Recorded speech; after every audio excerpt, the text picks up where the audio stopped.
cette liberté dans l'accès aux ressources. C'est-à-dire qu'il y a des élèves qui sont visuels, il y a des élèves qui sont auditifs. Ça permet vraiment de répondre à tous les types de besoins. Certains élèves, même quand ils font de la recherche documentaire, préfèrent voir des mini-reportages. Ils cherchent plutôt sur YouTube. J'ai une élève hier qui cherchait des documents sur Musée. Elle n'a pas cherché sur Wikipédia. Elle cherchait plutôt des documents vidéo, des documents sonores. Et elle a écouté plein de documents vidéo et plein de documents sonores. Donc elle avait beaucoup de choses, mais du coup pas de documents texte qu'elle me copiait-coller. Ouais. J'ai d'autres élèves qui au contraire ont besoin, j'ai des élèves qui ont besoin d'écrire, d'autres élèves qui ont besoin de récupérer puis de surligner. Et je trouve que cette liberté que permet la machine, elle est incomparable. Voilà.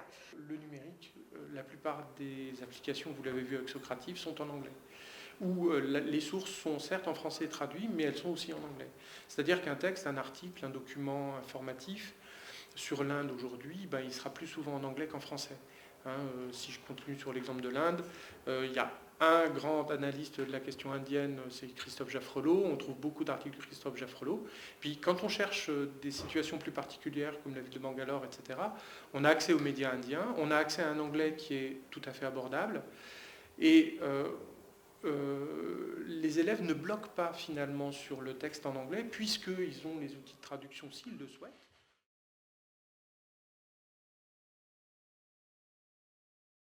Au niveau de l'expérience qu'on a menée, c'est vrai que le fait que les élèves aient le choix entre clavier, stylet, ou qu'ils puissent écrire, dessiner, ça a été quand même très important parce qu'il y a des élèves qui n'écrivent qu'au clavier et des élèves qui n'écrivent qu'au stylet. Oui, tout à fait. C'est vraiment, et je pense que c'est aussi important parce que ça permet à l'élève de trouver sa propre façon de procéder face à ce nouvel outil. Ça s'est fait pour 2 ou 3 groupes de mémoire. Un élève a une tâche particulière dans le groupe et donc utilise sa tablette de manière différente. Là, c'était sur Socrative, donc l'application que j'avais installée, pour collecter les informations de ses camarades et mettre en place un quiz. Ça m'arrive assez souvent de le faire, c'est-à-dire de les obliger à réfléchir à leur organisation dans le groupe. Et donc forcément, ils n'ont pas tout à fait les mêmes tâches. Et donc forcément, il ne faut pas exactement la même chose sur la tablette. Alors, moi, quand ils travaillaient en groupe, par exemple hier, on menait une activité de recherche documentaire, ils avaient un diaporama à faire. Donc en fait, ils sont par groupe, certes, mais ils se répartissent le travail. C'est-à-dire qu'à l'intérieur du groupe, ils ne font pas la même chose sur la tablette. Certains sont toujours dans l'activité de recherche, à collecter des informations ou à répondre à des questions qu'ils ont déterminées ensemble. Et puis même quand ils travaillent sur le diaporama, ensemble, ils travaillent en collaboration.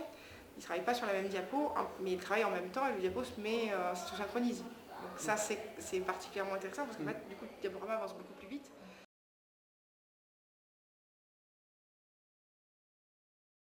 La tablette, c'est finalement une sorte de délégué de notre travail. Je crois que c'est...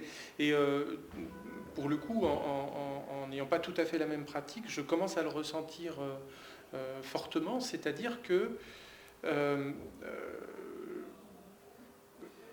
l'individualisation, c'est finalement eux qui la créent. C'est-à-dire ils la créent eux-mêmes, l'individualisation, à partir du moment où on a balisé, à partir du moment où on reste maître des sources, des documents ou de la recherche documentaire, les élèves créent leur propre parcours et finalement leur propre individualisation. Ensuite, charge à nous éventuellement d'orienter la composition des groupes comme j'ai pu le faire aujourd'hui, pour regrouper des élèves par compétence, ou en tout cas par difficulté, pour ensuite aller un peu plus loin. Mon cours est conçu de façon différenciée, c'est-à-dire qu'en fait, je conçois un parcours obligatoire commun, avec les attentes qui seront nécessaires pour le passage dans la classe supérieure, c'est-à-dire ce qu'il faut qu'ils sachent sur ce type de chapitre pour le passage dans la classe supérieure. Ensuite, je crée des chemins de traverse à l'intérieur de ce parcours, puisque à l'issue de l'exercice obligatoire, à l'issue du test diagnostic, à l'issue d'un test formatif ou d'une évaluation d'une production que je leur ai demandé de faire, qui était pour tout le monde la même, je vais leur proposer des activités différenciées. Pour une même notion ou pour une même compétence, je vais avoir au moins 3 exercices différents, puisque je vais avoir un exercice de remédiation, souvent que je fais avec eux. Ça, c'est l'exercice pour les élèves qui sont les plus en difficulté, un exercice de consolidation et un exercice d'approfondissement. C'est jamais la même chose et ça peut donner lieu à des productions qui sont radicalement différentes. Puisque dans l'exercice d'approfondissement, moi ce que je veux pas, c'est forcément donner aux meilleurs le moyen d'être encore plus performant sur le cours, mais plutôt le moyen d'être performant dans la périphérie.